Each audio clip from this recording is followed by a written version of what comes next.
I think അത്യാവശ്യം ആളുകളൊക്കെ join ചെയ്തു. I think we can start അല്ലേ? So once again wishing both of you all the best. Susan ma'am, we can start. Thank you very much, ma'am. Hello, everyone. Hi. At the outset, I would like to wish each and every one of you a very good evening. എൻ്റെ പേര് Elizabeth Susan Valakuzhi. ഞാനൊരു retired ടീച്ചറാണ്.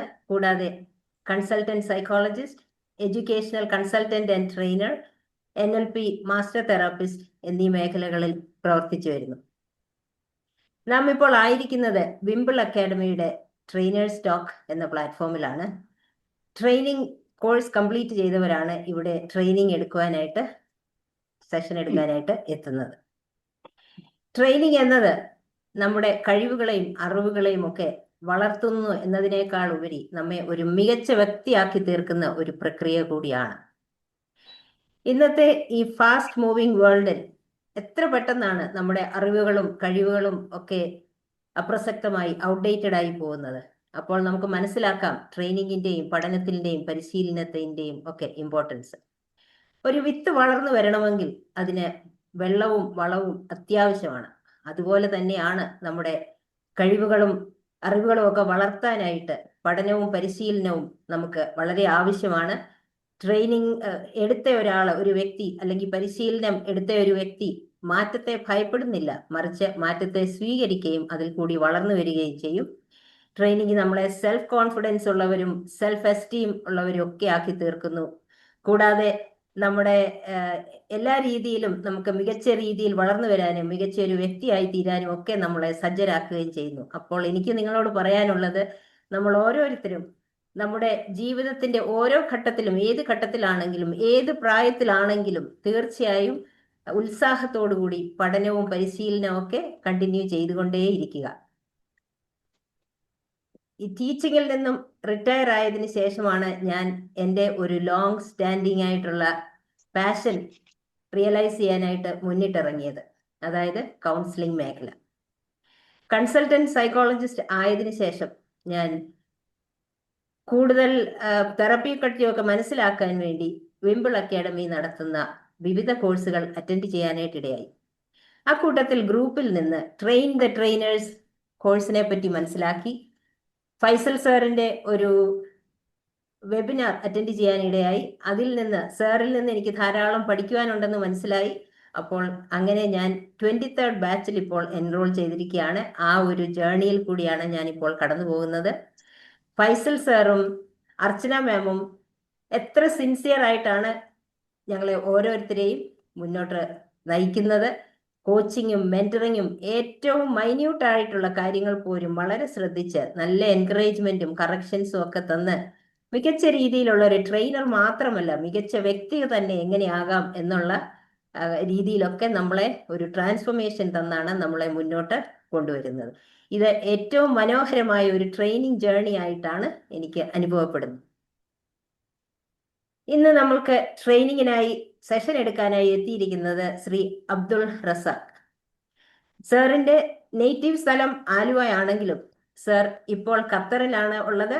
അവിടെ primary health care കോർപ്പറേഷനിൽ health information മാനേജ്മെന്റിൽ സൂപ്പർവൈസറായി work ചെയ്യുന്നു. സാറിന്റെ qualification MA in clinical psychology, കൂടാതെ MSc ഇൻ മെഡിക്കൽ ഡോക്യുമെന്റേഷൻ. ഇത് കൂടാതെ ഇസ്ലാമിക് സൈക്കോളജിയിലും സാർ വളരെയധികം കോഴ്സുകൾ എടുത്തിട്ടുണ്ട്. അതും സാറിന്റെ ഒരു ഏരിയ ഓഫ് ഇൻട്രസ്റ്റ് കൂടിയാണ്. സാർ ഇന്ന് നമുക്ക് സൊമാറ്റിക് സിംറ്റം ഡിസോർഡർ എന്ന ടോപ്പിക്കിനെ പറ്റിയാണ് സെഷൻ എടുക്കുന്നത്. അത് തികച്ചും ഒരു മാനസിക അവസ്ഥയാണ്. അതായത് ഒരു വ്യക്തി തികച്ചും വലിയ ബുദ്ധിമുട്ടിൽ കൂടി കടന്നു പോകുന്ന ഒരവസ്ഥ. അതായത് ശരീരം വേദന, വയറിന്റെ അസുഖങ്ങള്, ക്ഷീണം, അസ്വസ്ഥത, അങ്ങനെയുള്ള പ്രയാസങ്ങളിൽ കൂടിയൊക്കെ കടന്നു പോകുമ്പോൾ അവർ ഡോക്ടറുടെ അടുത്ത് ചെല്ലുന്നു. ഡോക്ടർ പരിശോധനയൊക്കെ കഴിയുമ്പോഴത്തേന് ഗുരുതരമായ അസുഖങ്ങളൊന്നും ഇല്ല എന്ന് മനസ്സിലാക്കി അപ്പോൾ തന്നെ കൂടുതൽ ഭയവും ആശങ്കയും ഒക്കെ ഉണ്ടായി. ഇനി എന്ത് ചെയ്യും? ആരോഗ്യസ്ഥിതിയെ പറ്റി കൂടുതൽ വിഷമിക്കുകയും വലിയ ഒരു വിഷമഘട്ടത്തിലേക്ക് അവർ കടക്കുകയും ചെയ്യുന്നു. ഈ ഒരു അവസ്ഥയെ പറ്റി നമുക്ക് കൂടുതൽ മനസ്സിലാക്കാനായിട്ട് സാർ റെഡി ആയിട്ടുണ്ട്. അതായത് ഇത് മനസ്സിന്റെയും ശരീരത്തിന്റെയും ഒരു ബന്ധമാണ് ഇവിടെ കാണിക്കുന്നത്. അപ്പോൾ സാർ ഇന്ന് നമുക്ക് ഇതിന്റെ ലക്ഷണങ്ങളൊക്കെ എങ്ങനെ നേരത്തെ തിരിച്ചറിയാമെന്നതും കൂടാതെ ആരോഗ്യകരമായ പ്രതിരോധ മാർഗവും പിന്തുണയും ഒക്കെ എങ്ങനെ കണ്ടെത്താം എന്നുള്ളതും ഒക്കെ നമുക്ക് പറഞ്ഞു തരാനായിട്ട് സാർ റെഡിയാണ്. സാറിനെ ഞാൻ ഹാർദമായി ഈ സെഷനിലേക്ക് സ്വാഗതം ചെയ്യുന്നു. കൂടാതെ ഇവിടെ വന്നുകൂടിയിരിക്കുന്ന എല്ലാവരെയും സ്നേഹപൂർവ്വം സ്വാഗതം ചെയ്തുകൊണ്ട് ഞാൻ എൻ്റെ വാക്കുകൾ നിർത്തുന്നു. Sir, I cordially invite you to lead the session and the mic is all yours. Thank you very much. Thank you so much, Susan ma'am. Good evening all. എല്ലാവരും സുഖമായിരിക്കുന്നു എന്ന് കരുതുന്നു. എന്നെ കൂടുതൽ പരിചയപ്പെടുത്തേണ്ട ആവശ്യമില്ലാത്ത രീതിയിൽ സുസൻ മാം നന്നായിട്ട് പരിചയപ്പെടുത്തിയിട്ടുണ്ട്. ഈ ഒരു പ്ലാറ്റ്ഫോം നമുക്ക് ഒരവസരം തന്ന വിംബിൾ അക്കാദമിയുടെ ഡയറക്ടർ ഫൈസൽ സാർ, കോർഡിനേറ്റർ അർച്ചന മാം, പിന്നെ സപ്പോർട്ടിംഗ് ടീം, എല്ലാവർക്കും നല്ലൊരു നന്ദി ഈ ഒരു അവസരം ഞാൻ രേഖപ്പെടുത്തുന്നു. പിന്നെ ഇതിനോടൊപ്പം തന്നെ ഇത് എന്നെ കേൾക്കാൻ ഇവിടെ ഈ പ്ലാറ്റ്ഫോമിൽ ഒത്തുകൂടിയിരിക്കുന്ന എല്ലാവർക്കും ഒരിക്കൽ കൂടി ഞാൻ സ്വാഗതം ചെയ്യുന്നു. ഇന്നത്തെ ടോപ്പിക് സൊമാറ്റിക് സിംറ്റം ഡിസോർഡർ എന്നുള്ളതാണ്. ഞാൻ ആദ്യമായി ചോദിക്കട്ടെ, എന്താണ് സൊമാറ്റോ എന്ന വാക്കിന് അർത്ഥം? ആർക്കെങ്കിലും ഒന്ന് പറയാമോ? ബോഡിയും സംബന്ധമായിട്ടുള്ളത്, നമ്മുടെ ശരീരത്തിനെ സംബന്ധമായിട്ടുള്ളത്. Thank you, Susan ma'am. Somato means body. Somatic means related to body. അത് ബോഡിയെ റിലേറ്റ് ചെയ്യുന്ന സിംറ്റംസ് നമുക്കുണ്ടാകുന്ന, അതുവഴി ഉണ്ടാകുന്ന ഡിസോർഡർ ആണ് സൊമാറ്റിക് സിംറ്റം ഡിസോർഡർ എന്ന് പറയുന്നത്. അപ്പോൾ നമുക്ക് തീർച്ചയായിട്ടും സുസൻ മാം പറഞ്ഞതുപോലെ ഈ ഒരു ഡിസോർഡറിനെ കുറിച്ച് പഠിക്കുമ്പോൾ നമുക്ക് ബോഡിയും മൈൻഡും തമ്മിലുള്ള ഒരു റിലേഷൻ എന്തായാലും നമ്മൾ മനസ്സിലാക്കണം. നമ്മൾ പെട്ടെന്നൊരു പാമ്പിനെ കാണും, നമ്മുടെ ബോഡിയുടെ റിയാക്ഷൻ എന്തായിരിക്കും? നമ്മൾ ഇൻവോളണ്ടറി ആ പാമ്പിനെ കാണുമ്പോൾ നമ്മൾ പേടിക്കുന്നു. അതുപോലെ നമുക്ക് ദേഷ്യപ്പെടുമ്പോൾ നമ്മൾ അറിയാതെ തന്നെ നമ്മുടെ കൈകാലുകൾ വിറയ്ക്കുന്നു. പിന്നെ ഒരു കുട്ടി എക്സാം സമയത്ത് ആ കുട്ടിക്ക് ഉണ്ടാകുന്ന അനാവശ്യമായ സിംറ്റംസ്, അതായത് അബ്ഡോമിനൽ പെയിൻ അല്ലെങ്കിൽ നോസിയ, വോമിറ്റിംഗ്, ഇതെല്ലാം നമ്മൾ സൂചിപ്പിക്കുന്നത് നമ്മുടെ ബോഡിയും നമ്മുടെ മനസ്സും തമ്മിൽ നല്ലൊരു റിലേഷൻ ഉണ്ട്. ഇതിനെ നമുക്ക് സൈക്കോസൊമാറ്റിക് കണക്ഷൻ എന്ന് പറയാം. ഇതൊരു പേഴ്സണാലിറ്റി ഡിസോർഡർ അല്ലെങ്കിൽ പോലും പേഴ്സണാലിറ്റി ഡിസോർഡറായിട്ട് ബന്ധപ്പെട്ട ഒരു ഡിസോർഡറാണ് സൊമാറ്റിക് സിംറ്റം ഡിസോർഡർ. ഇതിനെക്കുറിച്ച് നമുക്ക് ഡീറ്റെയിൽ ആയിട്ട് സംസാരിക്കാം. അതിനു മുമ്പ് എന്താണ് പേഴ്സണാലിറ്റി ഡിസോർഡർ എന്ന് നോക്കാം. നമ്മുടെ സ്വഭാവം, നമ്മുടെ ആറ്റിറ്റ്യൂഡ്, നമ്മുടെ തോട്ട്സ്, ഇതൊക്കെ നമുക്ക് അബ്നോർമലായിട്ട് വരുന്ന ഒരു അവസ്ഥയിലാണ് നമ്മുടെ പേഴ്സണാലിറ്റി ഡിസോർഡർ എന്ന് പറയുന്നത്. പക്ഷേ ഇവിടെ സൊമാറ്റിക് സിംറ്റം ഡിസോർഡറിലേക്ക് നമ്മൾ പോകുമ്പോൾ നമ്മളുടെ ഉള്ളിലുള്ള മാനസിക സമ്മർദ്ദം ഒരുപാട് കൺട്രോൾ ചെയ്യാൻ പറ്റാത്ത ഒരു അവസ്ഥയിൽ ബോഡി നമ്മൾ അതിനോട് ഒരു ഡിഫൻസ് സിസ്റ്റമായിട്ട് പ്രവർത്തിച്ചിട്ട് ബോഡിയുടെ മറ്റുള്ള അവയവങ്ങളിലേക്ക് അതിൻ്റെ ആ ഒരു ഇതിനെ പ്രൊജക്റ്റ് ചെയ്യുന്ന ഒരു അവസ്ഥയാണ് സൊമാറ്റിക് സിംറ്റം എന്ന് പറയുന്നത്. ഇനി നിങ്ങളോട് ഞാൻ ചോദിക്കട്ടെ, നമുക്ക് എല്ലാവർക്കും ഈ രോഗലക്ഷണങ്ങൾ, അതായത് ചെറിയ ചെറിയ സിംറ്റംസ് ഉണ്ടാകാറുണ്ട് അല്ലേ? തലവേദന, അതേപോലെ തന്നെ nausea, neck pain, back pain തുടങ്ങിയ. നിങ്ങളിൽ എത്ര പേര് ഈ ഒരു സിംറ്റംസ് കാണുമ്പോൾ നെറ്റ് സെർച്ച് ചെയ്യാറുണ്ട് നമ്മുടെ ഡയഗ്നോസിസ് കണ്ടുപിടിക്കാൻ വേണ്ടി? ഒന്ന് പറയാമോ ആർക്കെങ്കിലും? ചോദ്യം മനസ്സിലായില്ല? തലവേദന ഉണ്ടാകുമ്പം സെർച്ച് ചെയ്യാറില്ല. കൂടുതലും സെർച്ച് ചെയ്യുന്നത് നമ്മുടെ മരുന്ന് ഒക്കെ ഒന്ന് അറിയാനായിട്ട് മരുന്നിന്റെ പേരൊക്കെ എടുത്തിട്ട് നമ്മൾ സെർച്ച് ചെയ്യും. അല്ലെങ്കിൽ ഒരു ബുദ്ധിമുട്ട് കൂടുതൽ ദിവസം നിലനിൽക്കുവാണെങ്കിൽ ഒന്ന് സെർച്ച് ചെയ്യും, എന്താണ് ഇത് സംഭവം എന്ന് അറിയാനായിട്ട്. Very good. അതിന്റെ അർത്ഥം ഈ സൊമാറ്റിക് ഡിസോർഡർ മാമിന് അതിന്റെ സിംറ്റംസ് ഇല്ല എന്നുള്ളതാണ്. അതൊരു എവിഡൻസ് ആണ്. സൊമാറ്റിക് ഡിസോർഡർ ഉള്ള ആളുകൾക്ക് സൈബർ കോൺട്രിയ എന്ന് നമ്മൾ പറയും. അതായത് ചെറിയൊരു സിംറ്റംസ് നമ്മുടെ ബോഡിയിൽ ഉണ്ടാകുമ്പോൾ തന്നെ അവർ നെറ്റ് സെർച്ച് ചെയ്യും. ഈ നെറ്റ് സെർച്ച് ചെയ്യുന്ന വഴി രണ്ട് രീതിയിൽ നമുക്ക് ഗുണങ്ങൾ, അതായത് അതിന്റെ പോസിറ്റീവ് വശങ്ങളുണ്ട്, നെഗറ്റീവ് വശങ്ങളുണ്ട്. പോസിറ്റീവ് വശം എന്താണെന്ന് വെച്ചിട്ടുണ്ടെങ്കിൽ നമുക്ക് ആ ഒരു അസുഖത്തെ കുറിച്ചിട്ട് അവയർനെസ് നമുക്ക് കിട്ടും. നമ്മളിപ്പോൾ ഡോക്ടറെ വിസിറ്റ് ചെയ്യാൻ പോകുന്ന സമയത്ത് കൂടുതൽ കാര്യങ്ങൾ ആ അസുഖത്തെ കുറിച്ച് ഡോക്ടറോട് ചോദിക്കാൻ നമുക്ക് കഴിയും. പിന്നെ അത് മാത്രമല്ല ഡോക്ടർ പിന്നെ നമുക്ക് മറ്റുള്ളവർക്കും ആ രോഗത്തെ കുറിച്ചിട്ട് പറഞ്ഞു കൊടുക്കാനുള്ള നമുക്കൊരു സെൽഫ് നോളജ് നമുക്ക് കിട്ടും. പക്ഷെ ഇതിന്റെ ഒരു പോസിറ്റീവിനേക്കാൾ അപ്പുറം ഇന്ന് ഈ സൊമാറ്റിക് ഡിസോർഡർ ഉള്ള ആളുകൾക്ക് ഇതിന്റെ നെഗറ്റീവ് സൈഡ് വളരെയധികം എഫക്റ്റ് ചെയ്യുന്നുണ്ട്. നമ്മൾ ഈ ഇന്നത്തെ ക്ലാസ്സിൽ ഇതിന്റെ നെഗറ്റീവ് സൈഡും അതിന്റെ അതുമൂലം ഉണ്ടാകുന്ന പ്രശ്നങ്ങളെ കുറിച്ചിട്ടാണ് ഞാൻ ഇന്നിവിടെ പറയാൻ ഉദ്ദേശിക്കുന്നത്.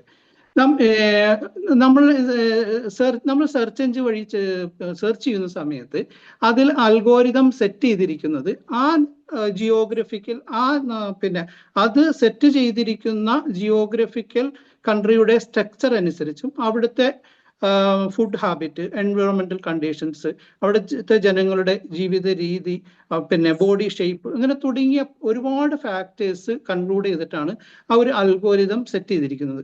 നമ്മുടെ പിന്നെ ജീവിത രീതിയായിട്ട് ഒരിക്കലും ചിലപ്പോൾ അത് പൊരുത്തപ്പെടാം, അല്ലെങ്കിൽ പൊരുത്തപ്പെടാതിരിക്കാം. പക്ഷെ ഈ ഒരു അവയർനെസ് നമ്മൾ ഈ സെർച്ച് ചെയ്യുമ്പോൾ അത് നമുക്ക് കിട്ടുന്ന ഒരു റിസൾട്ട്, കാരണം അതിൽ സെറ്റ് ചെയ്തിരിക്കുന്നത് നമുക്ക് ചെറിയൊരു സിംറ്റം പോലും, അതായത് ഒരു സോർ ത്രോട്ട്, പിന്നെ സോർ ത്രോട്ട് ക്യാൻസറിന്റെ ഭാഗമാണെന്ന് അതിൽ നെറ്റ് സെർച്ച് ചെയ്യുമ്പോൾ നമുക്ക് കിട്ടും. അല്ലെങ്കിൽ അതുപോലെ തന്നെ നമുക്കൊരു ചെറിയ ഹാർട്ട് ബീറ്റ് ഉണ്ടാകുന്ന സമയത്ത് ഇത് കാർഡിയാക് അറസ്റ്റിന്റെ ഒരു സൂചനയാണ്. അപ്പം ഈ ഒരു സെർച്ച് ചെയ്യുന്ന വഴി നമുക്ക് നമ്മുടെ മനസ്സിൽ എനിക്കെന്തോ ഒരു സീരിയസ് ആയിട്ടുള്ള ഒരു അസുഖമുണ്ട് എന്നുള്ള ഒരു തോന്നലാണ് നമുക്ക് ഉണ്ടാകുന്നത്. അപ്പോൾ നമ്മുടെ സൊസൈറ്റിയിലേക്ക് ആ ഒരു അവയർനെസ് നമ്മൾ എന്തായാലും നമ്മൾ കൊടുത്തിരിക്കണം. ഈ അൽഗോരിതം സെറ്റ് ചെയ്തിരിക്കുന്നത് അതിൻ്റെതായ കൺട്രികളുടെ സിറ്റുവേഷൻ അനുസരിച്ചും എൻവയോൺമെന്റൽ കണ്ടീഷൻ അനുസരിച്ചിട്ടാണ്. ഇനി നമുക്ക് പിന്നെ സൊമാറ്റിക് ഡിസോർഡർ കൺഫേം ചെയ്യുന്നതിന് അമേരിക്കൻ സൈക്കാട്രിക് ഡിപ്പാർട്ട്മെന്റ് അവർ ഒരു DSM, അതായത് ഡയഗ്നോസിസ് സ്റ്റാറ്റിസ്റ്റിക്കൽ ഇതനുസരിച്ചിട്ട് അവർ കുറച്ച് ക്രൈറ്റീരിയ പറഞ്ഞിട്ടുണ്ട്. സൊമാറ്റിക് ഡിസോർഡർ കൺഫേം ആവണമെന്നുണ്ടെങ്കിൽ ഞാനിത് ഇതൊരു നേരത്തെ തന്നെ പറയാൻ കാരണം, നമ്മളിപ്പോൾ ഒരു വ്യക്തികളിൽ ഇങ്ങനെയുള്ള പിന്നെ അടയാളങ്ങൾ, സിംറ്റംസ് കണ്ടാൽ നമുക്ക് പെട്ടെന്ന് പോയിട്ട് അവർ സൊമാറ്റിക് സിംറ്റം ഡിസോർഡർ ഉണ്ടാകുന്ന വ്യക്തിയാണെന്ന് നമുക്ക് കൺഫേം ചെയ്യാൻ കഴിയില്ല. ഈ 6 കാര്യങ്ങൾ അവരുടെ ക്യാരക്ടറിൽ, അവരുടെ സ്വഭാവത്തിൽ ഉണ്ടെങ്കിൽ നമുക്ക് ഈ ഒരു ഡിസോർഡർ ഡയഗ്നോസ് ചെയ്യാം. ആദ്യം അവർക്ക് ഒന്നിൽ കൂടുതൽ സിംറ്റംസ് ഉണ്ടായിരിക്കണം. അതായത് ഹെഡ് ഏക്ക്, ഡയറിയ, നോസിയ, അങ്ങനെ തുടങ്ങിയ ഒരുപാട് ഡിഫറെന്റ് ലൊക്കേഷൻസിലായിട്ട് ഡിഫറെന്റ് സിംറ്റംസ് ഉണ്ടായിരിക്കണം. രണ്ടാമത്തത്, ഇവർ എപ്പോഴും ഇതുപോലെ ഞാൻ പറഞ്ഞ സൈബർ കോൺട്രിയിൽ അഡിക്റ്റ് ആയിരിക്കും. ചെറിയൊരു അസുഖം വരുമ്പോൾ തന്നെ അവർ പെട്ടെന്ന് നെറ്റിൽ സെർച്ച് ചെയ്യും. മൂന്നാമത്, ഇവർ ഹെൽത്തിനെ കുറിച്ചിട്ട് ഭയങ്കരമായ ഫിയർ ആയിരിക്കും ഇവർക്ക്. അതായത് വരാൻ പോകുന്ന ഒരു അസുഖത്തെ കുറിച്ച് സത്യത്തിൽ ചിലപ്പോൾ അവർക്ക് സിംറ്റംസ് ഒന്നും കാണില്ലെങ്കിലും വെറും തോന്നലായിരിക്കുമെങ്കിൽ പോലും അവർക്ക് അതിനെ വരാൻ പോകുന്ന അസുഖത്തെ കുറിച്ചിട്ടുള്ള ഭയങ്കരമായ തോന്നൽ. പിന്നെ ഒരുപാട് സമയം ഇവർ ഈ ഒരു റേസിംഗ് തോട്ട്സ് ഇവർക്ക് ഇത് മാത്രമായിരിക്കും. ഒരുപാട് സമയം അവർ മെഡിക്കൽ ബുള്ളറ്റിൻസ് പോലെയുള്ള അതെല്ലാം വായിക്കും. പിന്നെ ഇവരെ കുറിച്ച് മെയിനായിട്ട് നമ്മൾ പറയാറ് ഡോക്ടേഴ്സ് ഷോപ്പിംഗ് എന്നാണ്. അതായത് എപ്പോഴും ഫിസിഷ്യനും ഡോക്ടറും തമ്മിലൊരു കോൺഫ്ലിക്റ്റ് ഉണ്ടാകും. കാരണം എവിടെ ചെന്നാലും അവർ സാറ്റിസ്ഫൈഡ് ആയിരിക്കത്തില്ല. അങ്ങനെ മാറി മാറി അവർ ഹോസ്പിറ്റലുകൾ വിസിറ്റ് ചെയ്യും. പിന്നെ അതുമൂലം അവരുടെ ഒരുപാട് പണങ്ങൾ സാമ്പത്തികമായ നഷ്ടങ്ങളും അവർക്ക് ഉണ്ടാവാറുണ്ട്. പിന്നെ അവസാനം there is no any medical evidence. അതായത് ഇവർ എത്ര CT സ്കാൻ, MRI സ്കാൻ, എല്ലാ ടെസ്റ്റുകളും ഡോക്ടറോട് നിർബന്ധിച്ച് ചെയ്യിപ്പിച്ച് അതിലൊന്നും ഒരു പോസിറ്റീവും അവർക്ക് കണ്ടെത്താൻ കഴിയില്ല. ഇങ്ങനെ കണ്ടെത്തരുത്, അതാണ് ഈ ഒരു ഇവരുടെ ഒരു ക്രൈറ്റീരിയ എന്ന് പറയുന്നത്. ഇങ്ങനെ ഈ എല്ലാ ക്രൈറ്റീരിയയും ഉണ്ടായ ഒരു വ്യക്തിക്ക് നമുക്ക് സൊമാറ്റോഫോം ഡിസോർഡർ കൺഫേം ചെയ്യാൻ കഴിയും. ഇനി നമുക്കിതിൻ്റെ ടൈപ്സ് ഓഫ് ഡിസോർഡർ നോക്കാം. മെയിനായിട്ട് സൊമാറ്റോ ഡിസോർഡർ 5 ടൈപ്പാണ്. 1 സൊമാറ്റൈസേഷൻ, 2 pain, 3 ഹൈപ്പോകോൺട്രിയ, 4 conversion, 5 body dysmorphic disease. നമുക്ക് ഈ 5 കാര്യത്തെക്കുറിച്ചും സാമ്പിൾ ഒരു കേസ് സ്റ്റഡി എക്സാമ്പിൾ ചെയ്തിട്ട് പഠിക്കാം. അപ്പോൾ നിങ്ങൾക്ക് ഡീറ്റെയിൽ ആയിട്ട് മനസ്സിലാവും. എല്ലാവരും ഓക്കെ അല്ലേ?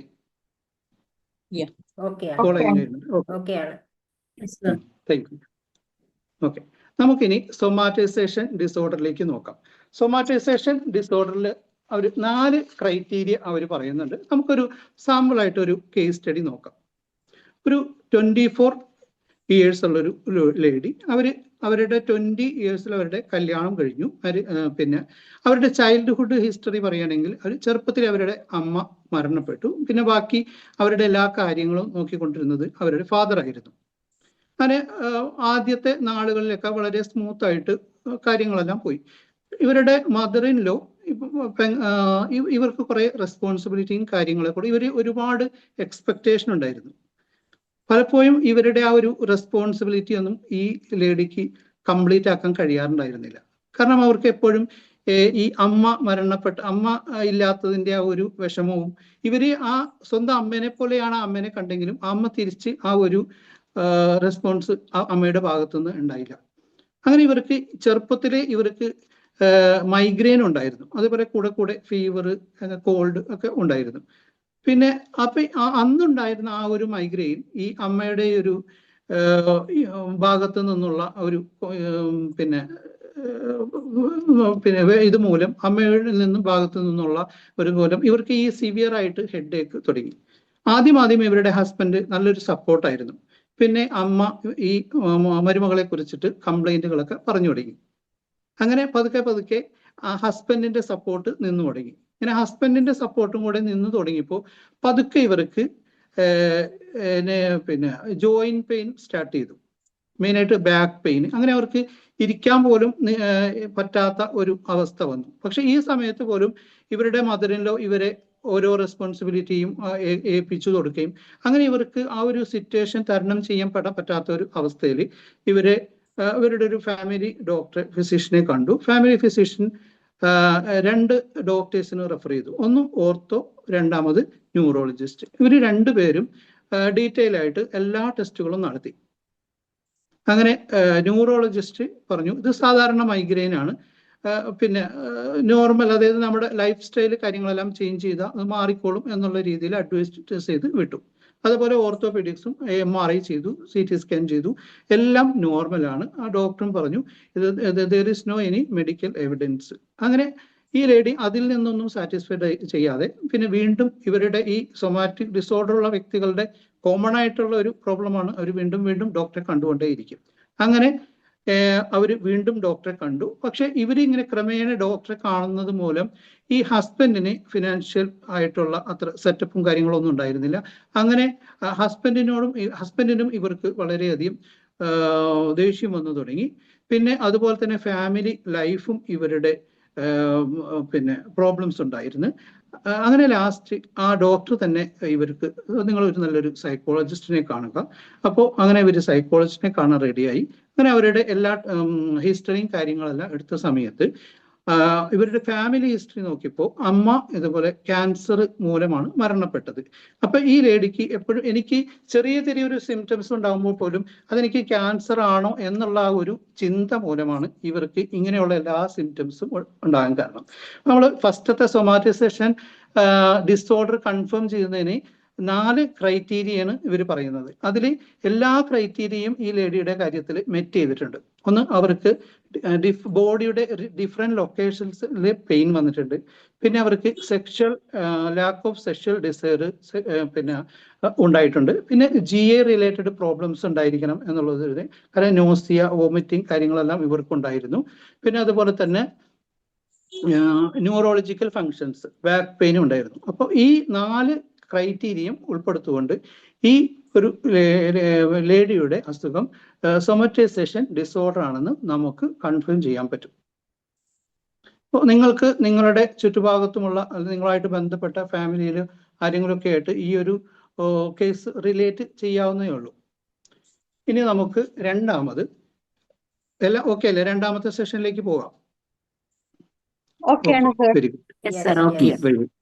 Very good. ഇനി നമുക്ക് രണ്ടാമത്തെ പെയിൻ ഡിസോർഡറിലേക്ക് പോകാം. പെയിൻ ഡിസോർഡർ എന്ന് പറഞ്ഞാൽ നമ്മൾ സൊമാറ്റൈസേഷൻ ഡിസോർഡർ നമ്മുടെ ബോഡിയുടെ ഡിഫറെന്റ് ലൊക്കേഷൻസിലാണ് നമുക്ക് പെയിൻ ചെയ്യുന്നത്. പക്ഷെ ഈ പെയിൻ ഡിസോർഡർ ഉള്ള വ്യക്തിക്ക് പിന്നെ ഒറ്റ ഒരു റീജിയനിൽ മാത്രമായിരിക്കും പെയിൻ, അതും സിവിയർ പെയിൻ ആയിരിക്കും. നേരത്തെ പറഞ്ഞതുപോലെ റിയൽ ആയിട്ട് അവർക്ക് പെയിൻ ഫീൽ ചെയ്യുന്നുള്ളൂ, പക്ഷെ ആക്ച്വൽ അവർക്ക് ആ ഒരു ഡിസീസോ സിംറ്റംസ് ഉണ്ട്, പക്ഷെ ആ ഒരു ഡിസീസ് ഉണ്ടായിരിക്കില്ല. ഇതിനും ഒരു സാമ്പിൾ കേസ് സ്റ്റഡി പറയാം. ഒരു ഡിഗ്രിക്ക് പഠിക്കുന്ന ഒരു പയ്യൻ അവന് ചെറുപ്പം മുതലേ പഠിക്കാൻ വളരെ നല്ല ഇന്റലിജന്റ് ആണ്. പഠിച്ച് നല്ലൊരു ജോലി കയറണം എന്നുള്ള ഒരു ആഗ്രഹമാണ്. പക്ഷെ ഫിനാൻഷ്യലി വളരെ ബാക്ക്ഗ്രൗണ്ട് പിന്നെ ഫിനാൻഷ്യലി വളരെ പ്യൂർ ആയിട്ടുള്ള ഒരു ഫാമിലിയാണ്. അമ്മയ്ക്ക് ജോലിക്ക് പോകാൻ കഴിയാത്ത അവസ്ഥയാണ്. അച്ഛനാണെങ്കിൽ ആൽക്കഹോൾ അഡിക്റ്റ് ആണ്.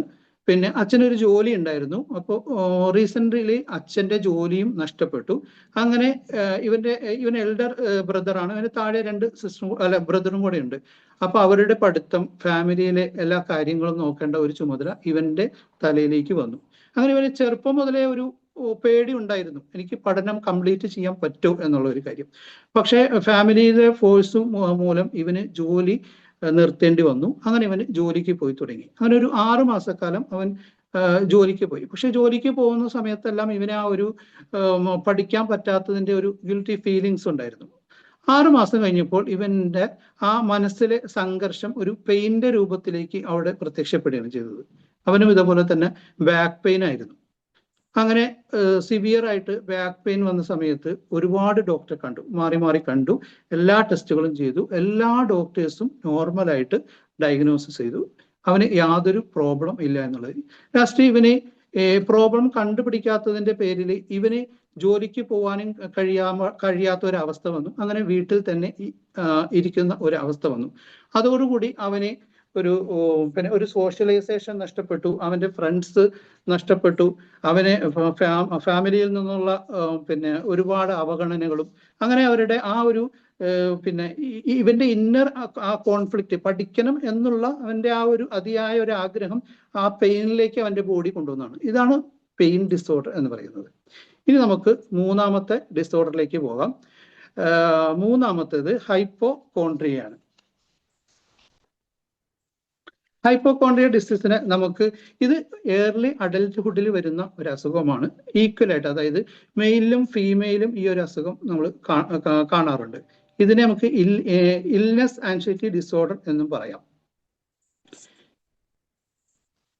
ഇത് നേരത്തെ പറഞ്ഞ മാതിരി തന്നെ സോമാറ്റൈസേഷൻ ഡിസോർഡറും പിന്നെ പെയിൻ ഡിസോർഡറിനേക്കാളും അപ്പുറം ഞാൻ ആദ്യം പറഞ്ഞതുപോലെ ഇങ്ങനെയുള്ള ആളുകൾക്ക് യാതൊരു സിംറ്റംസും ഉണ്ടായിരിക്കില്ല.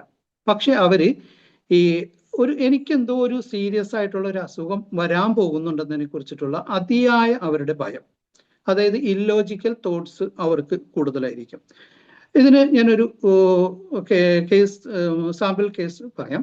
ഒരു 35 years ഉള്ള ഒരു ലേഡി, അവർ ഭക്ഷണം കഴിക്കുന്ന സമയത്ത് പെട്ടെന്ന് അവരുടെ തൊണ്ടയിൽ എന്തോ സ്റ്റക്കായി.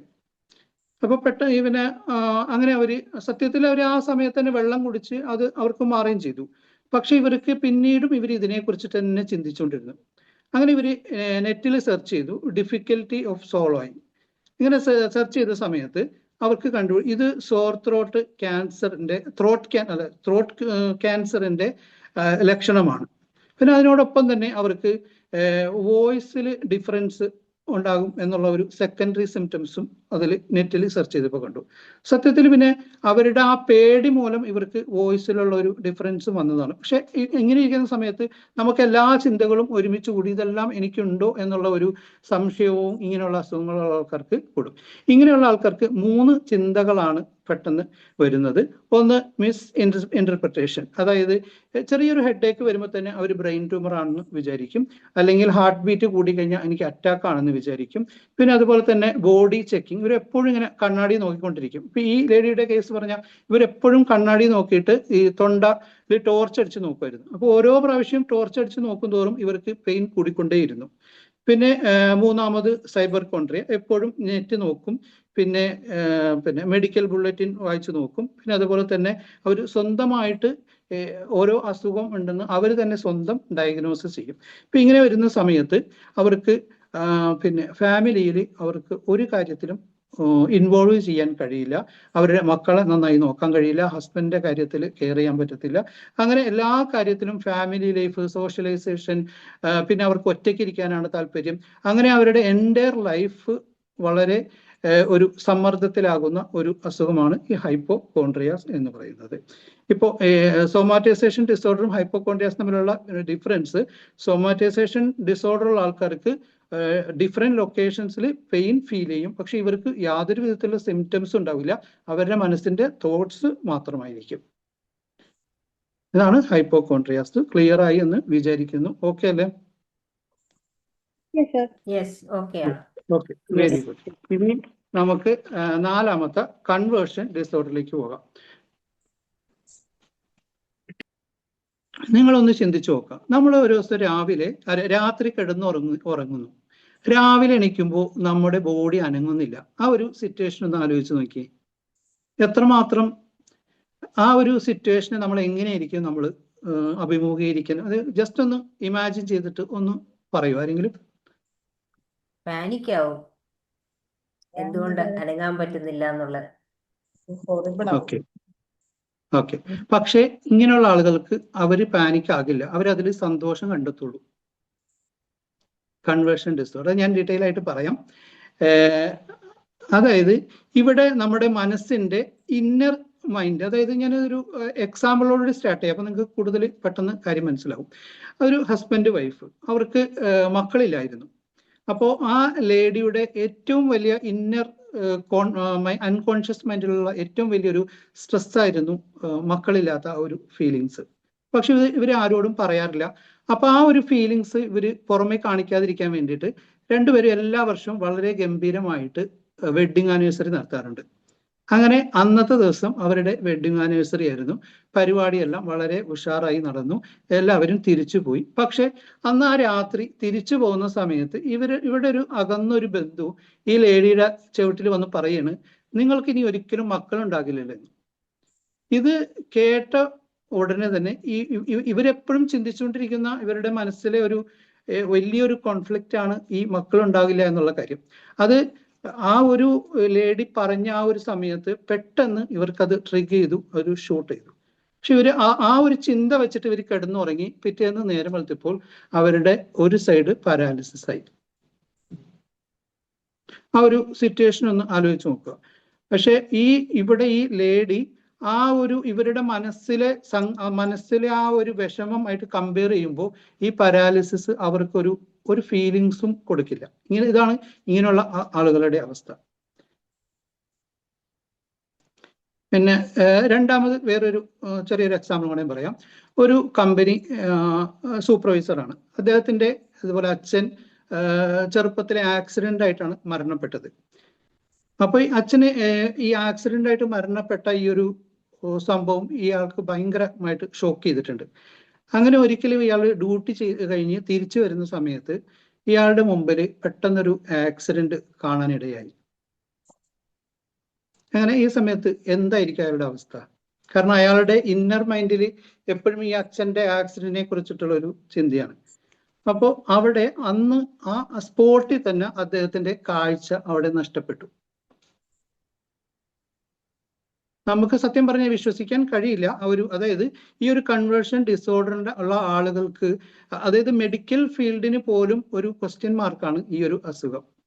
എന്നാൽ റിയൽ ആയിട്ട് ഇത് നമുക്ക് സംഭവിക്കുന്ന ഒരു കാര്യവുമാണ്. അതായത് അപ്പൊ അദ്ദേഹത്തിന് ആ കാഴ്ച അവിടെ നഷ്ടമായി. അദ്ദേഹം ഡോക്ടറെ കണ്ടു, ചെക്ക് ചെയ്തു, കണ്ണിന് യാതൊരുവിധ കുഴപ്പമില്ല, എല്ലാം നോർമൽ ആയിട്ടുള്ള അവസ്ഥയാണ്, ഒരു പ്രശ്നവുമില്ല. ഇങ്ങനെയുള്ള ആളുകൾക്ക് ഭാഗികമായിട്ട് കാഴ്ച നഷ്ടപ്പെടുകയോ കേൾവി നഷ്ടപ്പെടുകയോ അല്ലെങ്കിൽ മെയിൻ ആയിട്ട് ഉണ്ടാകുന്നത് പാരാലിസിസ് ഓഫ് ലിംബാണ്. ഒരു സൈഡ് തളർന്നു പോകുന്ന ഒരു അസുഖമായിരിക്കും ഇത്. മെയിൻ ആയിട്ട് ഇവർക്ക് ഓർക്കാൻ ഇഷ്ടപ്പെടാത്ത, അല്ലെങ്കിൽ കേൾക്കാൻ ഇഷ്ടപ്പെടാത്ത, അല്ലെങ്കിൽ പറയാൻ ഇഷ്ടപ്പെടാത്ത പല കാര്യങ്ങളും മറ്റുള്ള വ്യക്തികളിൽ നിന്ന് കേൾക്കുമ്പോൾ ഇവരുടെ ബോഡി ഉണ്ടാകുന്ന പെട്ടെന്നുള്ളൊരു റിയാക്ഷനാണ് ഈ ഒരു അസുഖത്തിലേക്ക് ഇവരെ നയിക്കുന്നത്. നേരത്തെ ആ ഒരു ലേഡിക്ക് പിന്നെ ഇവരുടെ ചുവട്ടിൽ വന്ന് ആ ഒരു കാര്യം പറഞ്ഞ സമയത്ത് ഉണ്ടായ ആ ഒരു ഫീലിങ്സ് ആണ് ഇവർക്ക് ആ ഒരു പാരാലിസിസ് വരാനുണ്ടായ ഒരു കാരണം. ഓക്കെ അല്ലേ? ഇനി നെക്സ്റ്റിലേക്ക് പോയിക്കോട്ടെ. Okay, very good. Next fifth one, body symptom somatic symptom ഡിസോർഡറിലെ ഒരു ഗ്രൂപ്പ് ഓഫ് ഡിസോർഡർ ആണെന്ന് പറഞ്ഞു. അതിലെ ഏറ്റവും ലാസ്റ്റത്തെ ഗ്രൂപ്പാണ് ബോഡി ഡിസ്മോർഫിക് ഡിസോർഡർ. ഇത് ഒരുപക്ഷെ നമുക്ക് പിന്നെ ഈ ഒരു ഡിസോർഡർ അല്ലെങ്കിൽ പോലും നമ്മളെല്ലാവരും ഫേസ് ചെയ്യുന്നൊരു കാര്യമാണ്. അതായത് നമ്മുടെ ബോഡിയുടെ പാർട്സിൽ ഇയർ, നോസ്, ഫേസ് ഇതിലുള്ള ഷേപ്പിലുള്ള നമുക്കുള്ള ഓവർ ആൻസൈറ്റി. നമ്മൾ എപ്പോഴും ഇങ്ങനെ കണ്ണാടി നോക്കിയിട്ട് എൻ്റെ കണ്ണ് ശരിയല്ല, അല്ലെങ്കിൽ എൻ്റെ മൂക്ക് ശരിയല്ല, അല്ലെങ്കിൽ എൻ്റെ ചെവി ശരിയല്ല. അപ്പോൾ ഈ ഒരു ഡിസോർഡർ ഉള്ള ആളുകൾക്ക് ഇതിൻ്റെ സിവിയറിറ്റി കുറച്ച് കൂടുതലായിരിക്കും എന്നുള്ളൂ. നമുക്ക് എല്ലാവർക്കും ചിലപ്പോൾ കണ്ണാടിയിൽ നോക്കുമ്പോൾ പല അപാകതകളും തോന്നും. എങ്കിൽ പോലും ഈ ഒരു അപാകതയുള്ള ആൾക്കാർക്ക്, അതുകൊണ്ടാണ് ഇതിനൊരു പേഴ്സണാലിറ്റി ഡിസോർഡറിന്റെ ഭാഗമാണെന്ന് പറയാൻ കാരണം ഇതൊരു OCD റിലേറ്റ് ചെയ്തിട്ടൊരു അസുഖമാണ്. കാരണം OCD ഉള്ള ആൾക്കാർക്ക് കമ്പൽഷൻ ഉണ്ടാവും. ഇപ്പൊ ഇവർക്ക് കമ്പൽഷൻ ഉണ്ടാവും, കാരണം ഇവർ കൂടെ കൂടെ മിറർ ചെക്ക് ചെയ്തുകൊണ്ടേയിരിക്കും. ഇതിൻ്റെ ഒരു കേസ് സ്റ്റഡി പറയുമ്പോൾ കുറച്ചും കൂടെ വ്യക്തമാകും. ഒരു ഡിഗ്രിക്ക് പഠിക്കുന്ന ഒരു ഫൈനൽ ഇയർ ഡിഗ്രിക്ക് പഠിക്കുന്ന ഒരു സ്റ്റുഡൻറ്, അവർക്ക് പിന്നെ മൂക്ക് വലുതാണ് എന്നുള്ളൊരു ചിന്തയാണ്. പക്ഷെ വീട്ടുകാരെ എപ്പോഴും പറയും നിന്റെ പിന്നെ മൂക്ക് നോർമൽ ആയിട്ടുള്ളതാണ്. പക്ഷെ അത് വീട്ടുകാർ പറഞ്ഞാലൊന്നും അത് വിശ്വസിക്കില്ല. അവരെപ്പോഴും ഇങ്ങനെ ഫ്രണ്ട്സിൻ്റെ അടുത്ത് ഇങ്ങനെ ചോദിച്ചുകൊണ്ടേയിരിക്കും എൻ്റെ മൂക്കിന് നീളം കൂടുതലാണോ എന്ന്. പിന്നെ അതുപോലെ തന്നെ വീട്ടിൽ വന്നാൽ ഏത് നേരവും കണ്ണാടിയിൽ നോക്കിക്കൊണ്ടേയിരിക്കും. ഈ ഒരു ചിന്താഗതി അവർക്കുള്ളത് കൊണ്ട് തന്നെ അവർ ഫ്രണ്ട്സിൻ്റെ കൂടെ പുറത്തേക്ക് പോകാനോ അല്ലെങ്കിൽ ട്രാവൽ ചെയ്യാനോ ഒന്നും അവർക്ക് താല്പര്യമുണ്ടാവില്ല. പരമാവധി അവർ വീട്ടിൽ തന്നെ ഇരിക്കാനായിരിക്കും അവർ ശ്രമിക്കുന്നത്. അവരുടെ ചിന്ത എപ്പോഴും പ്ലാസ്റ്റിക് സർജറി ചെയ്ത് എൻ്റെ മൂക്കിൻ്റെ നീളം കുറയ്ക്കണം എന്നുള്ളൊരു ചിന്തയായിരിക്കും. പക്ഷെ ഈ ഒരു കേസിൽ ഇവർ ഫിനാൻഷ്യലി വളരെ ഒരു പൂർ ഫാമിലി ആയിരുന്നു. അപ്പോൾ അവർക്ക് എന്തായാലും സർജറി ചെയ്യാനൊന്നും കഴിയില്ല. ഇനി ഇൻ കേസ് ഇത് അവർ വെൽ സെറ്റിൽഡ് ഫാമിലി ആണെങ്കിൽ പോലും സർജറി ചെയ്തു എന്ന് വിചാരിക്കുക, എങ്കിൽ പോലും അവർ അതിൽ സാറ്റിസ്ഫൈഡ് ആയിരിക്കത്തില്ല. അവർ വീണ്ടും അടുത്ത ഒരു ഡിസോർഡർ അവരുടെ ബോഡിയിൽ കണ്ടുപിടിക്കും. ഇതാണ് ഇങ്ങനെ ഈ ബോഡി ഡിസ്മോർഫിക് ഉള്ള ആളുകൾക്ക് DSM ക്രൈറ്റീരിയയിൽ 4 ക്രൈറ്റീരിയ ഉണ്ടായി കഴിഞ്ഞാൽ ഈ ഒരു അസുഖം ഡയഗ്നോസ് ചെയ്യാൻ പറ്റും. ഒന്നോ അതിൽ കൂടുതലോ ബോഡി ഡിഫക്റ്റ് ഉണ്ടായിരിക്കണം. 2, ഡെയിലി ഇവരുടെ ലൈഫിൽ ഈ ഒരു ചിന്ത മൂലം അവരുടെ ഡെയിലി ലൈഫ് എഫക്റ്റ് ചെയ്യണം. അതായത് അവരുടെ ജീവിതത്തിലെ എല്ലാ കാര്യങ്ങളും, അതായത് പഠിത്തത്തെ, പിന്നെ ഫ്രണ്ട്സായിട്ട് ഇവർ യാതൊരു കോണ്ടാക്റ്റും ഉണ്ടാവില്ല. വീട്ടുകാർ എന്തെല്ലാം പറഞ്ഞാലും അതൊന്നും ഇവരുടെ ചിന്ത എപ്പോഴും ഈ ഒരു ഇതിനെ കുറിച്ചിട്ടുള്ള ചിന്തയായിരിക്കും. പിന്നെ അതേപോലെ തന്നെ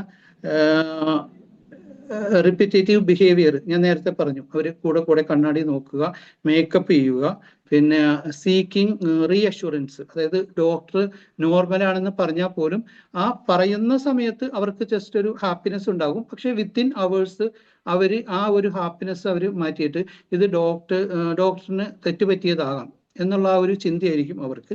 പിന്നെ ഇവരെപ്പോഴും കമ്പയർ ചെയ്തുകൊണ്ടേയിരിക്കും. ഇവരെപ്പോഴും മോഡൽസിനെ കമ്പയർ ചെയ്യും. അത് കമ്പയർ ചെയ്തിട്ടാണ് ഇവരുടെ ഓരോ ബോഡിയുടെ ഷേപ്പും ശരിയല്ല എന്ന് കണ്ടുപിടിക്കുന്നത്. പിന്നെ സോഷ്യൽ മീഡിയയിൽ പോസ്റ്റ് ചെയ്യണമെങ്കിൽ ഇവരെപ്പോഴും അത് എഡിറ്റ് ചെയ്തതിന് ശേഷം മാത്രമേ അവർ പോസ്റ്റ് ഇടുള്ളൂ.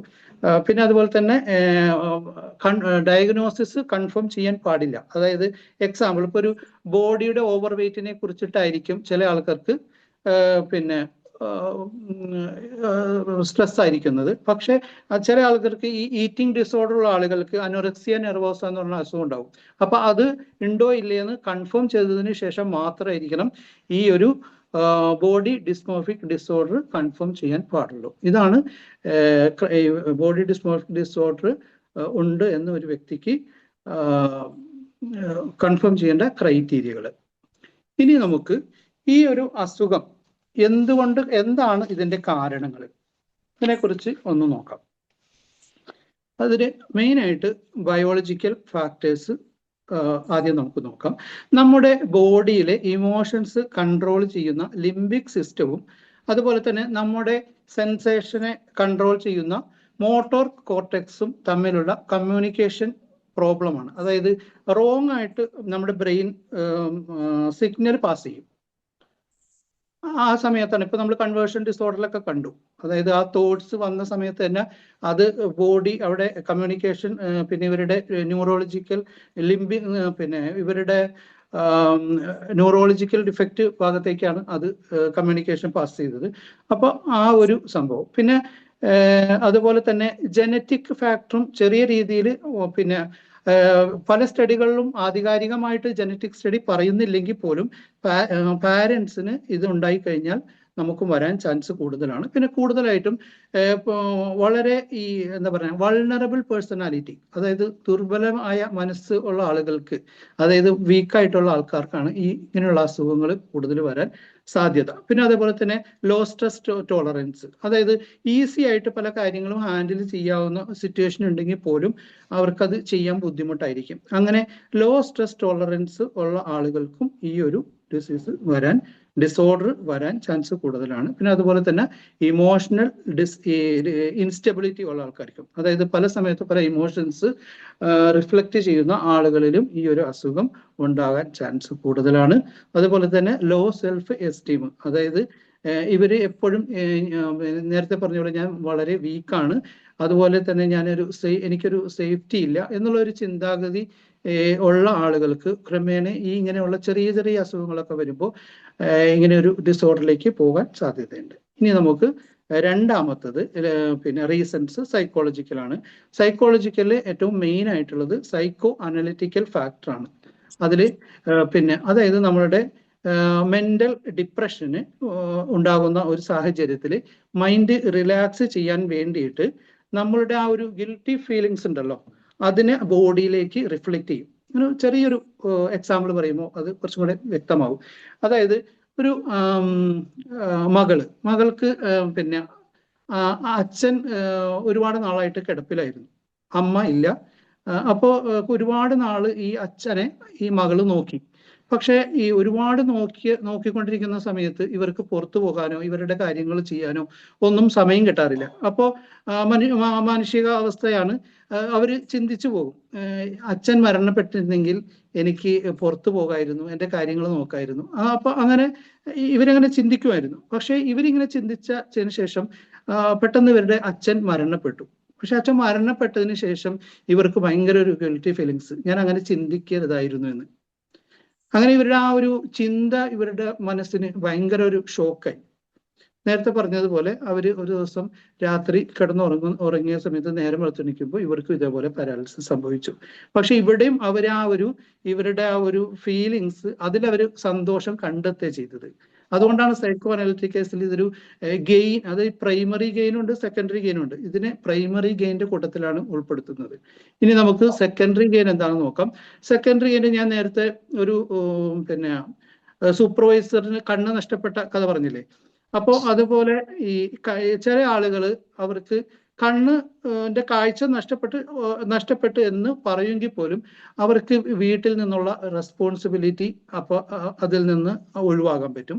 പിന്നെ അതേപോലെ തന്നെ ഈ കണ്ണ് നഷ്ടപ്പെട്ടതിന്റെ കാര്യം പറഞ്ഞ് അവർക്ക് ആനുകൂല്യങ്ങൾ വാങ്ങിക്കാൻ പറ്റും. പിന്നെ അതേപോലെ തന്നെ ഇവർക്ക് സിമ്പതി ഉണ്ടാക്കാൻ പറ്റും. ഇതൊക്കെ പിന്നെ ഗെയിൻ, അതായത് ഇവരുടെ മനസ്സിന്റെ ഉള്ളിൽ ഇങ്ങനെയും കൂടി ഒരു തോട്ട്സ് വരുന്നത് കൊണ്ട് പെട്ടെന്ന് ഇവർക്ക് ആ ഒരു ചിന്താഗതി ഉണ്ടാകും. ഇതൊക്കെ മാറ്റാവുന്ന ചിന്താഗതിയാണ്, അത് നമ്മൾ ട്രീറ്റ്മെന്റിൽ പറയും. പിന്നെ ലേണിംഗ് തിയറി, അതായത് കുട്ടിക്കാലത്ത് നമ്മളെല്ലാവരും സിക്ക് ഉണ്ടാകുന്ന സമയത്ത് നമുക്ക് വീട്ടിൽ നിന്ന് കിട്ടിയ കെയറിങ് വളരെ നല്ലൊരു കെയറിങ് ആയിരിക്കും അല്ലേ? നിങ്ങൾ ഒന്ന് അല്ലേ? അതെ. അപ്പൊ ആ ഒരു കെയറിങ് വലുതായാലും അവര് എക്സ്പെക്ട് ചെയ്തുകൊണ്ടേയിരിക്കും. ഒരുപക്ഷെ ഫാമിലിയിൽ നിന്ന് ചിലപ്പോൾ അവർക്ക് കിട്ടിക്കൊള്ളണമെന്നില്ല. പക്ഷെ ആ ഒരു സിമ്പതി പിടിച്ച് പറ്റാൻ വേണ്ടിയിട്ട് ഇവർ എന്ത് ചെയ്യും, ഇതിനെ ആ ഒരു ചെറുപ്പകാലത്തിലെ ഇവർ പ്രാക്ടീസ് ചെയ്ത ആ ഒരു ലേണിങ് വലുതായാലും അവരത് പിന്നെ മറക്കാതെ ആ ഇത് പ്രാക്ടീസ് ചെയ്തുകൊണ്ടിരിക്കും. ഇങ്ങനെയുള്ള ആളുകൾക്കും ഈ ഒരു ചെറിയൊരു അസുഖം വരുമ്പോൾ പോലും വലുതായിട്ട് പൊതുവെ ഇത് മെയിലിനാണ് കാണാറ്, സ്ത്രീകളെക്കാൾ കൂടുതൽ. അവര് ഇപ്പൊ നിങ്ങൾക്കറിയാം, പെട്ടെന്ന് നിങ്ങളുടെ പിന്നെ നമ്മളെ ഹസ്ബൻഡുമാരൊക്കെ പിന്നെ വൈഫുമാരുടെ അറ്റൻഷൻ കിട്ടാൻ വേണ്ടിയിട്ട് അസുഖം എന്ന് പറഞ്ഞാൽ പോലും ഭയങ്കര കെയറിങ് കിട്ടാൻ, അതായത് ചെറുപ്പത്തിലെ അമ്മ കൊടുത്ത കെയറിങ് കിട്ടാൻ വേണ്ടിയിട്ട്. പിന്നെ അതേപോലെ തന്നെ മോഡലിങ്, അതായത് മോഡലിംഗ് എന്ന് പറഞ്ഞാൽ ചെറുപ്പത്തിലെ വീട്ടിലെ അല്ലെങ്കിൽ ഫാമിലി മെമ്പറിൽ ആർക്കെങ്കിലും സീരിയസ് ആയിട്ടുള്ള അസുഖങ്ങൾ ഉണ്ടെങ്കിൽ, അതായത് ക്യാൻസർ പോലെയുള്ള അസുഖങ്ങൾ ഉണ്ടെങ്കിൽ എനിക്കും ഈ ഒരു അസുഖം വരാൻ സാധ്യതയുണ്ട് എന്നുള്ള ഒരു ചിന്താഗതിയാണ് ഈ മോഡലിംഗ്. പിന്നെ കോഗ്നിറ്റീവ് തോട്ട്, അതായത് ഇവർക്ക് ചില കാര്യങ്ങൾ ഇങ്ങനെ മനസ്സിൽ വെച്ചിട്ട്, അതായത് ഹാർട്ട് ബീറ്റ് ഉണ്ടായാൽ അറ്റാക്ക് ഉണ്ടാവും, സോർ ത്രോട്ട് ഉണ്ടായാൽ ത്രോട്ട് ക്യാൻസർ ഉണ്ടാകും, പിന്നെ അങ്ങനെയുള്ള ആ ചെറിയ ചെറിയ ചിന്തകൾ ഇങ്ങനെ മനസ്സിൽ വെച്ചിട്ട് അവരിങ്ങനെ നടക്കും. ഇങ്ങനെയുള്ള ആളുകൾക്കും ഇങ്ങനെ ഒരു അസുഖം ഉണ്ടാകും. ഇനി നമുക്ക് ഇതിന്റെ ട്രീറ്റ്മെന്റിലേക്ക്, അവസാനത്തെ സെഷനായ ട്രീറ്റ്മെന്റിലേക്ക് പോകാം.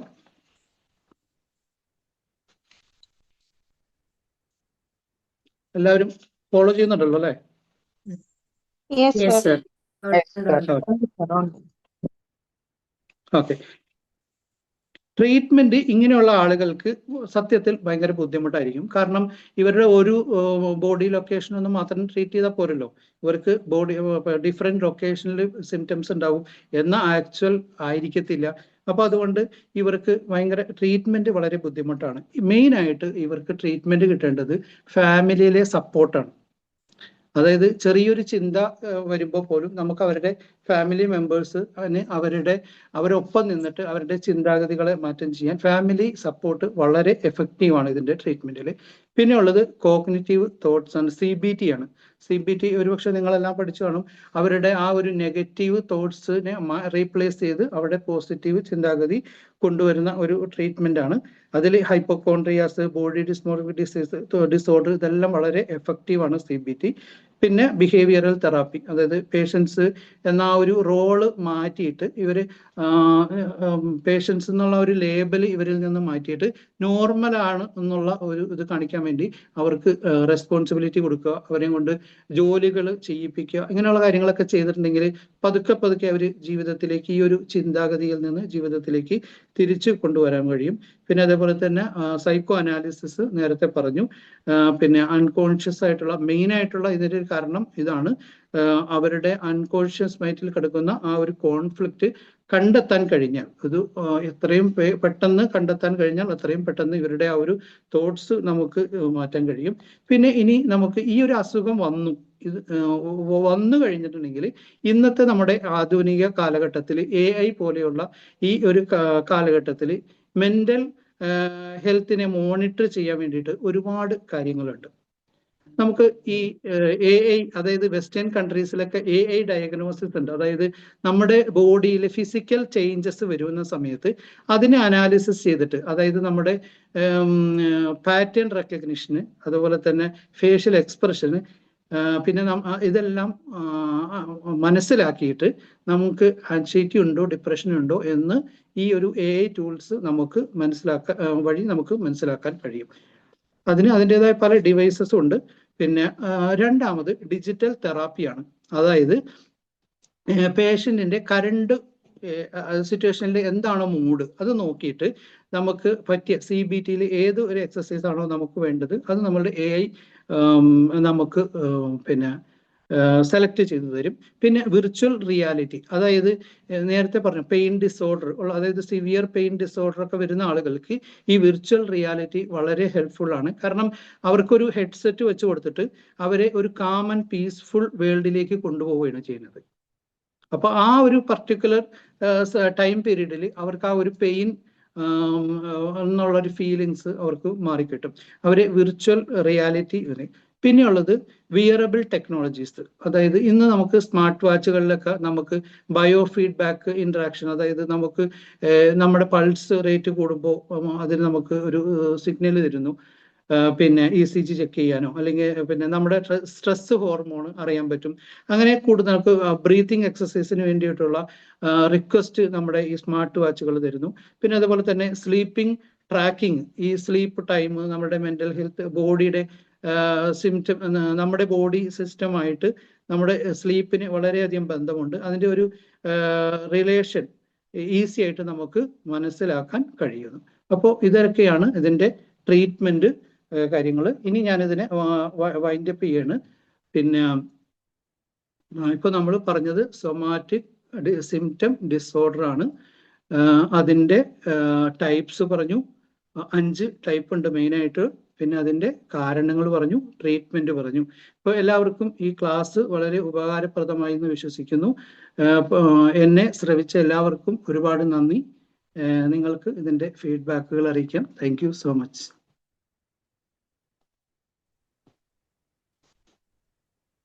ഓക്കെ, അബ്ദുൾ റസാഖ് ജി കേൾക്കാമോ? എന്നെ കേൾക്കാമോ? കേൾക്കാം. ഈ ഗ്രൂപ്പിൽ ഞാൻ നോക്കിയിട്ട് ഞാൻ മാത്രമേ ഉള്ളൂ ഒരു 50 വർഷം പ്രാക്ടീസ് ചെയ്ത ഡോക്ടറായിട്ട് ഗ്രൂപ്പിലുള്ളത്.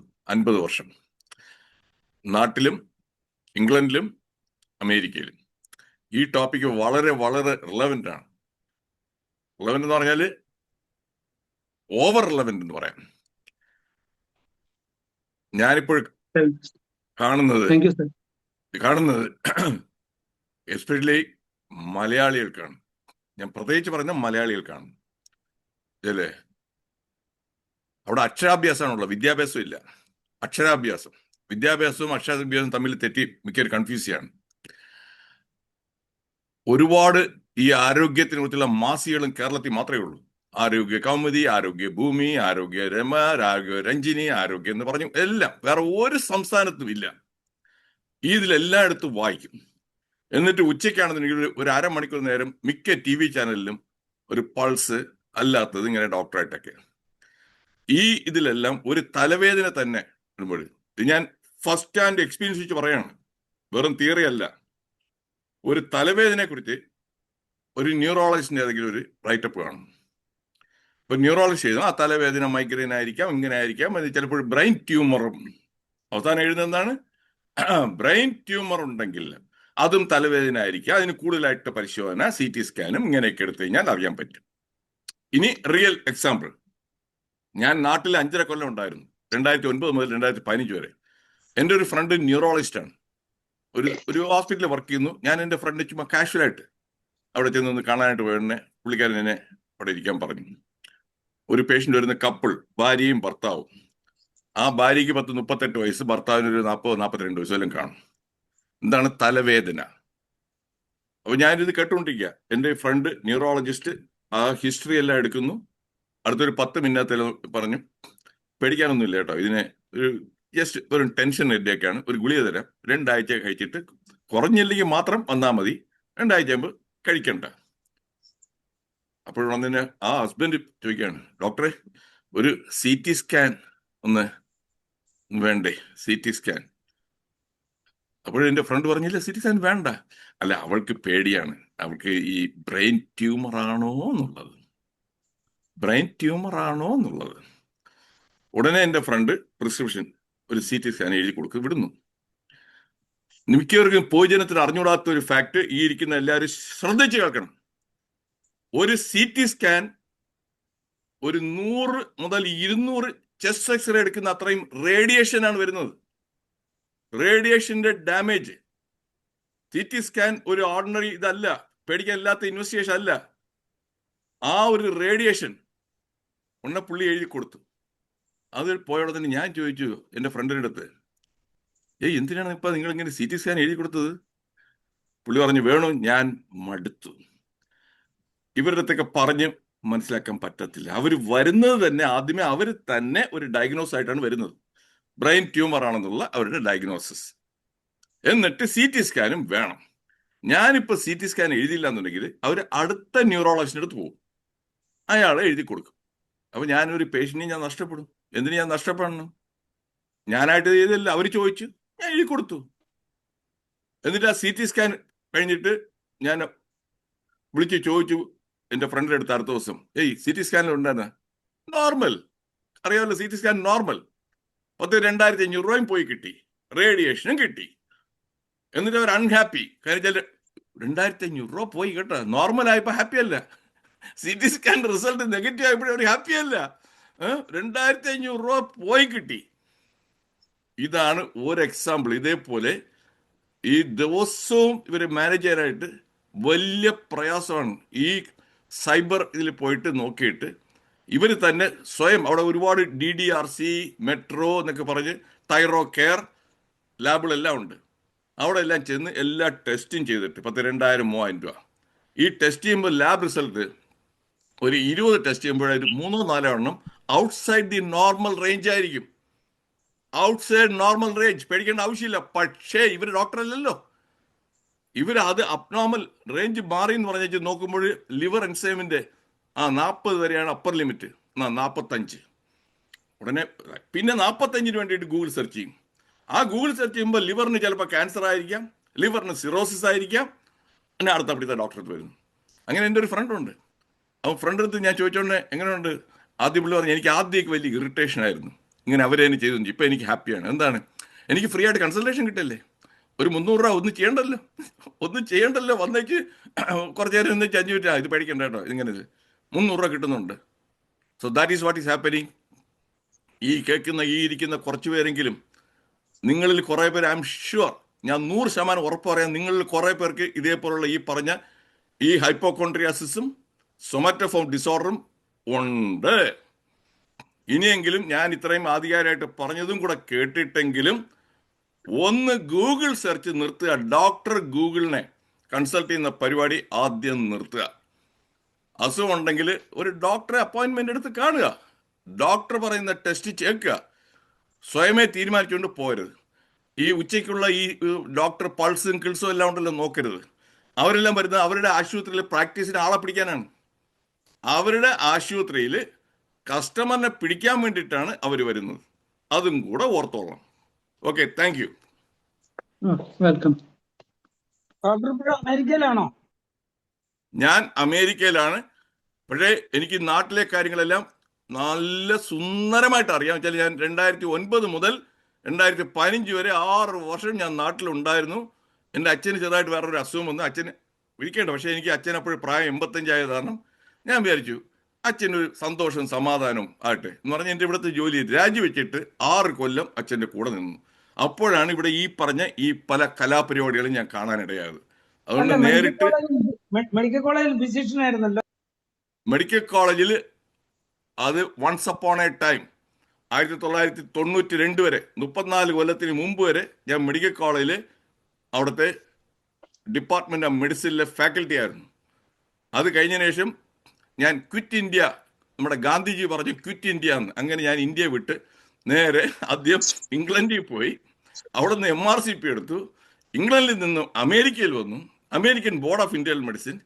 അങ്ങനെതായിട്ടൊക്കെ ഇവിടെയാണ് ഇപ്പോൾ സ്ഥിരതാമസം.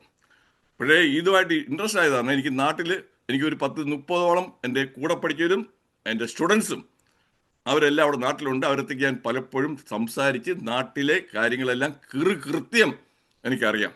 അതുകൊണ്ടാണ് ഞാൻ ഇത്രയും പറയുന്നത്. ഇത്രയും ഞാൻ ഷെയർ ചെയ്യുന്നതിൻ്റെ ഉദ്ദേശം കുറച്ച് പേരെ സഹായിക്കുക എന്നുള്ള ഉദ്ദേശത്തോടു കൂടിയാണ്, അതല്ലാതെ എൻ്റെ വിവരം അറിയിക്കാൻ വേണ്ടിയിട്ടല്ല. I'm trying to help people. Okay, thank U.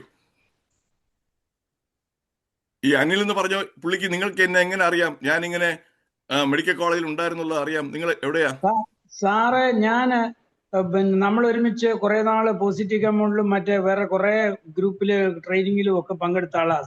Venu Shenoy ഡോക്ടറെ എനിക്ക് ശരിക്കും അറിയാം. Thank you. ഞാൻ വേണു ഷേണായി അല്ല, ഞാൻ Venugopal Reddiar. Okay, thank U. Sorry, Venugopal Reddiar. Okay, thank U. ഇന്നത്തെ ക്ലാസ്സിൽ ആഡ് ഓൺ ചെയ്യാനോ അല്ലെങ്കിൽ ഫീഡ്ബാക്ക് കൊടുക്കാനോ ഉണ്ടെങ്കിൽ മുന്നോട്ട് വരാം. സാർ, വളരെ നല്ല സെഷൻ ആയിരുന്നു. വളരെ ഡീറ്റെയിൽഡ് ആയിട്ട് ടോപ്പിക്ക് കവർ ചെയ്തു. എല്ലാവർക്കും നല്ല ക്ലിയർ ആയിട്ട് മനസ്സിലാകത്തക്ക പോലെ അതിന്റെ കോസസും അതിൽ കേസസ് ഷെയർ ചെയ്തതൊക്കെ കാര്യങ്ങൾ മനസ്സിലാക്കാൻ നമ്മളെ ഒത്തിരി സഹായിച്ചു. So very good session, very good presentation. Thank you very much. എനിക്കൊരു സംശയം ഞാൻ ചോദിച്ചോട്ടെ. മറ്റേ ആ കൺവേർഷൻ ഇതുള്ളത് പറഞ്ഞില്ലേ, അത് വന്നപ്പം പാരലൈസ്ഡ് ആയി പോയെന്ന്, അത് കുറച്ച് കഴിഞ്ഞപ്പോ അതങ്ങ് ശരിയായോ? അത് ഇവരെ ട്രീറ്റ്മെന്റും കാര്യങ്ങളൊക്കെ ചെയ്ത് കഴിഞ്ഞാൽ CBT ഒക്കെ കൊടുത്തു കഴിഞ്ഞാൽ ശരിയാവും.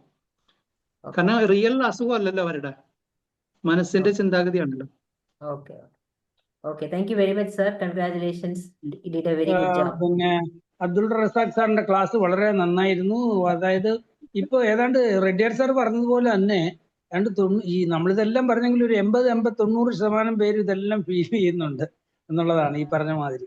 അപ്പൊ ഇതിനൊക്കെ ഒരു സംശയം. ഇപ്പൊ എന്റെ ഒരു ഫ്രണ്ട്, ഒരു ഡോക്ടർ ഫിസിഷ്യൻ, ഫേമസ് ഫിസിഷ്യൻ പറഞ്ഞത്, ഒരു ക്ലാസ്സിൽ അദ്ദേഹം പറഞ്ഞത്, അതായത് ഇപ്പം ഉള്ള രോഗം എന്ന് പറഞ്ഞാൽ എനിക്ക് ഇന്ന രോഗമുണ്ട് എന്നുള്ള സംശയമാണ് എല്ലാവർക്കും. അതാണ് ഏറ്റവും കൂടുതൽ.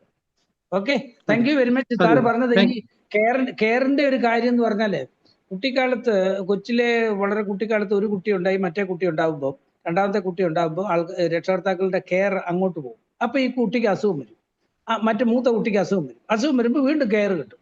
അപ്പൊ അങ്ങനെ നിരന്തരം അസുഖം വരുന്നത് ഈ കെയർ പോകുന്നതുകൊണ്ട്. അപ്പൊ അതൊരു സൈക്കോസൊമാറ്റിക് രോഗമാണ്. അത് പിന്നീട് ഈ സാറ് പറഞ്ഞതുമാതിരി അത് മനസ്സിൽ ഇങ്ങനെ അങ്ങ് ഉറയ്ക്കും. കുട്ടിക്കാലത്ത് മനസ്സിൽ ഉറയ്ക്കുന്നത് റിപ്പീറ്റ് ചെയ്യും. Thank you very much. Okay, thank U Anil sir. ഒരു കാര്യം കൂടെ പറഞ്ഞിട്ട് നിർത്താം. അതായത് എനിക്കവിടെ നാട്ടിൽ മെഡിക്കൽ റെപ്രസെൻറ്റേറ്റീവ്സ്, മരുന്ന് കമ്പനിയുടെ റെപ്രസെൻറ്റേറ്റീവ്സ് പലരും നിങ്ങൾ കണ്ടു കാണും, ബാഗ് വെച്ച് ഒന്ന് നടക്കുന്നവർ. അങ്ങനെ ഒരുപാട് പേര് എനിക്ക് അവിടെ പരിചയം, ഫ്രണ്ട്സും ഉണ്ട്, ഫ്രണ്ട്സ് ആയിട്ടുള്ളവരുണ്ട്.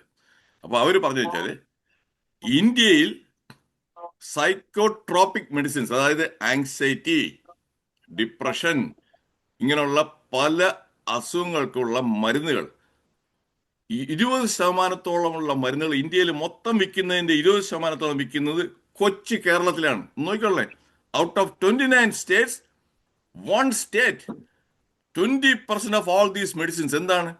ഇങ്ങനെയുള്ള ഉള്ള പേടിയും ഇതുപോലായിട്ട് ആങ്സൈറ്റിയായി, ഡിപ്രഷനായി, അവസാനം ഇത്രയും മരുന്ന് കേരളത്തിൽ വിൽക്കുകയാണ്. Okay, that's another fact worth remembering. Good evening Razak sir. Hi, good evening. Sir നന്നായിട്ട് പ്രസന്റ് ചെയ്തു. പോയിന്റ് വൈസ് എക്സാമ്പിൾസ് ഇട്ട് പറഞ്ഞുകൊണ്ട് എന്നെ പോലുള്ളവർക്ക് കൂടുതൽ മനസ്സിലായി എന്നുള്ളതാണ്. കാരണം ഇതിനെക്കുറിച്ചൊന്നും വലിയ ബോധമില്ലാത്ത ഒരാളാണ് ഞാൻ. ഈ ഡോക്ടർ, ഹോസ്പിറ്റൽ, ഇതൊക്കെ കുറെ ദൂരെയാണ് എന്നെ സംബന്ധിച്ച്. അത്രയ്ക്കും സിവിയർ ആയിട്ടുള്ള ഒരു ഇഷ്യൂസ് ഉണ്ടെങ്കിൽ മാത്രമാണ് ഈ സ്ഥലത്തേക്ക് പോകാറുള്ളൂ. പിന്നെ ഗൂഗിള് തപ്പുന്ന സ്വഭാവം ഇല്ല എന്ന് വെച്ചാൽ പലതും മനസ്സിലാവാത്തത് കൊണ്ടും കൂടിയാണ് കേട്ടോ. ചിലപ്പോ റിസർച്ച് ചെയ്ത് ചിലപ്പോ മനസ്സിലാവുമായിരിക്കും, പക്ഷെ അറിയില്ല, അതുകൊണ്ടായിരിക്കാം. അതുകൊണ്ട് ഈ പറഞ്ഞൊക്കെ അപ്പൊ എക്സാമ്പിൾ പറയുമ്പോഴാണ് അതിനോട്ടൊക്കെ എനിക്കൊക്കെ റിലേറ്റ് ചെയ്യാൻ പറ്റുക, അത് മനസ്സിലാക്കാൻ പറ്റുക. അത് നല്ലൊരു കാര്യമായിട്ട് തോന്നി. ഓരോരോ സ്റ്റെപ്പ് ബൈ സ്റ്റെപ്പ് എടുത്ത് പറയുന്നതും അതിന്റെ സിംറ്റംസ് ആയാലും അതൊക്കെ കാണിക്കുന്നതും ഒക്കെ ഒരുപാട് നല്ല ഒരു ഇതായിട്ട് തോന്നി. പിന്നെ സാറും നല്ല വെൽ പ്രസന്റഡ് ആയിരുന്നു, പറഞ്ഞ പോലെ എല്ലാം കൊണ്ടും. ഓക്കെ, അപ്പൊ എന്തായാലും 22 ബാച്ചിന്റെ സെക്കൻഡ് കണ്ടസ്റ്റന്റ് വളരെ നന്നായി പെർഫോം ചെയ്താൽ എനിക്കും ഒരുപാട് സന്തോഷം. Thank you. Thank you Rani ma'am, thank you so much. Good evening, Razak sir. Hi, good evening, Chandra ma'am. Superb presentation, sir. A different Razak sir neയാണ് ഇന്ന് ഞാൻ കണ്ടത്. Lot of confidence, well presented and എന്താ പറയാ, very pleasant ആയിരുന്നു ഇന്ന് sir.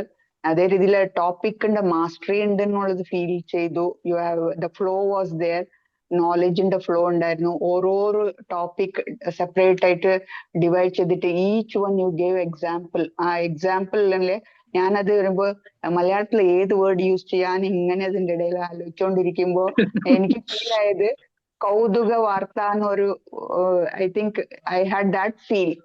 I don't know whether I'm right to describe like that.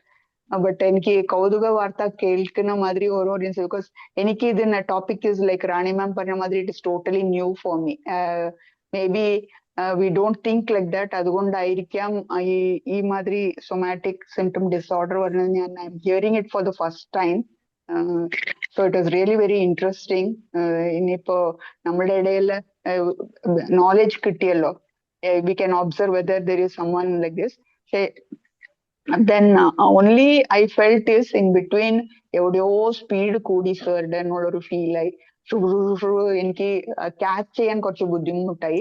Otherwise proud of you as a batch 22 colleague. Thank you very much, sir. All the best. Thank you, Chandra ma'am. You shine today, sir. Thank you, Chandra ma'am. Hello sir. സാറിന്റെ somatic symptom ഡിസോർഡറിന്റെ 5 ടൈപ്സും അതിന്റെ റീസൺസും അതിന്റെ ട്രീറ്റ്മെന്റും ഒക്കെ sir വ്യക്തമായിട്ട് തന്നെ പറഞ്ഞു. വളരെ നല്ലൊരു session ആയിരുന്നു. സാറ് കോൺഫിഡന്റ് ആയിട്ട് തന്നെ അത് പ്രസന്റ് ചെയ്തിട്ടുണ്ട്. പിന്നെ സാറ് ആ കണ്ണ് കാണാൻ പാടില്ലാണ്ടായെന്ന് പറഞ്ഞു, അത് തിരിച്ചു കിട്ടിയോ? കണ്ണ് കാണാൻ പറ്റുമോ അയാൾക്ക്? അതെല്ലാം തോന്നലുകളാണ് മാം. പിന്നെ ഇവർക്ക് ഈ പിന്നെ CBT അതേപോലെ സൈക്കോ അനാലിസിസ് ഒക്കെ ചെയ്യുമ്പോൾ ഓട്ടോമാറ്റിക്കലി അത് തിരിച്ചു കിട്ടും. നമ്മുടെ അടുത്ത പല റിലേറ്റീവ്സും നോക്കുമ്പോൾ എനിക്ക് ഒരുപാട് പേരെ റിലേറ്റ് ചെയ്യാൻ പറ്റുന്നുണ്ട്. ഒരു അസുഖവും ഇല്ലാതെ എത്രയോ പേരിങ്ങനെ, എന്റെ മദർ തന്നെ എനിക്ക് ഉദാഹരണമായിട്ട് തോന്നുന്നു. ഇപ്പൊ അമ്മയ്ക്ക് ഒരു 85 വയസ്സുണ്ട്. ഇപ്പൊ കുറച്ച് എന്താണ് ഓർമ്മയ്ക്ക് പ്രശ്നമുണ്ട്. അതുകൊണ്ട് ഇപ്പൊ അസുഖം എന്ന് പറയണില്ല. അല്ലെങ്കിൽ എപ്പോഴും ഇങ്ങനെ അസുഖം എന്ന് പറഞ്ഞിട്ട് ഒരുപാട് ഡോക്ടേഴ്സിനെ ഇങ്ങനെ എന്താ പറയാ, ഒരുപാട് പോയി നടന്നിട്ടുണ്ട്. അപ്പൊ അതിപ്പോ എനിക്ക് മനസ്സിലാവുന്ന ഡിസോർഡർ ആയിരിക്കാം. പിന്നെ അല്ല മാഡം, അത് കെയർ കിട്ടാൻ വേണ്ടിയിട്ടാണ് അവർ അയ്യോ എനിക്ക് വയ്യ വയ്യ എന്ന് പറഞ്ഞ കെയർ കിട്ടാൻ വേണ്ടി. ഇപ്പം ഇത്തിരി ഓർമ്മക്കുറവുള്ള കാരണോണ്ട് അമ്മ അത് പറയണില്ല, അല്ലെങ്കിൽ എപ്പോഴും അസുഖമാണ് അമ്മയ്ക്ക്.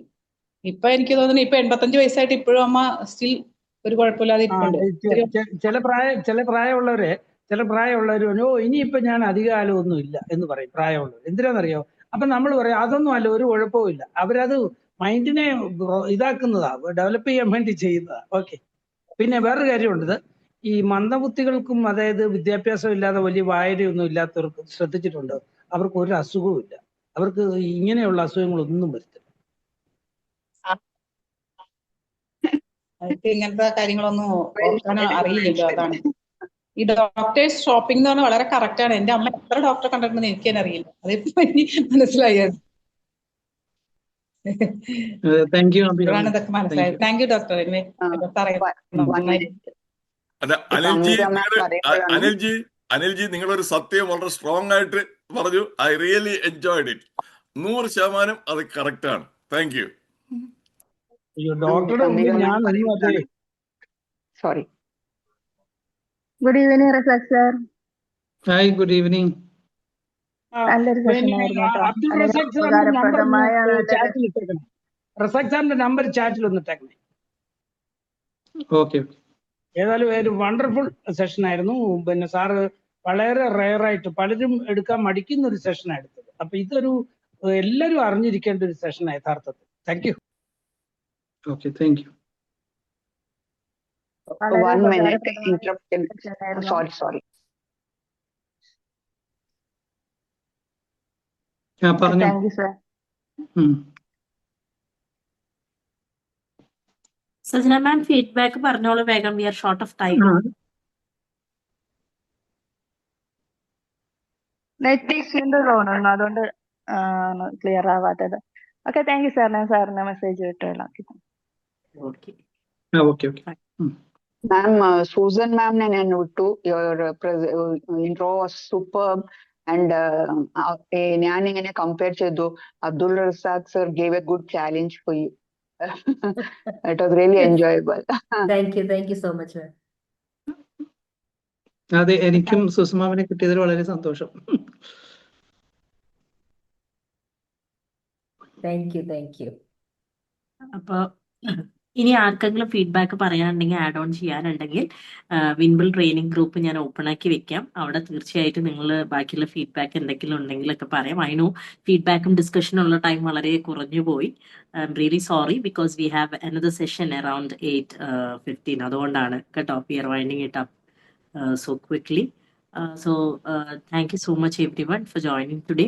ഇന്ന് നല്ലൊരു മനോഹരമായ ഇൻട്രോ തന്ന സൂസൻ മാമിനും അതുപോലെ തന്നെ വളരെ മനോഹരമായി ഈ ഒരു ടോപ്പിക് എത്ര ഇൻട്രസ്റ്റിംഗ് ആക്കാൻ പറ്റുമോ അത്രയും ഇൻട്രസ്റ്റിംഗ് ആക്കിയിട്ട് തന്നെയാണ് അബ്ദുൾ റസാഖ് സാർ ക്ലാസ് എടുത്തത്. അതല്ലാതെ ഈ ടെക്നിക്കൽ കാര്യങ്ങളും ഇതൊക്കെ ആയിട്ടുണ്ടെങ്കിൽ കോമൺ മാനിനെ റിലേറ്റ് ചെയ്യാൻ ബുദ്ധിമുട്ടാണ്. But in each and every area U brought in so many examples, stories. അപ്പോൾ ഓട്ടോമാറ്റിക്കലി ആൾക്കാർക്ക് റിലേറ്റ് ചെയ്യാൻ വളരെ എളുപ്പമായിരിക്കും. So you handle it very well. അപ്പം അതുപോലെ തന്നെ ഇത്രയും നേരം ക്ലാസ് കേൾക്കുകയും അതുപോലെ അതിനെ സപ്പോർട്ട് ചെയ്യുകയും ഫീഡ്ബാക്ക് തരികയും ചെയ്ത എല്ലാ ആളുകൾക്കും thank you so much once again. ഇതുപോലെ തന്നെ മറ്റൊരു ട്രെയിനറുമായി നമുക്ക് ഫ്രൈഡേ 7 o'clock കാണാം. അന്നും ഇതുപോലെ തന്നെ സപ്പോർട്ട് പ്രതീക്ഷിക്കുന്നു. So good night to all. Thank you, Archana. Thank you very much, ma'am. Thank you. Good night, everyone. Good night.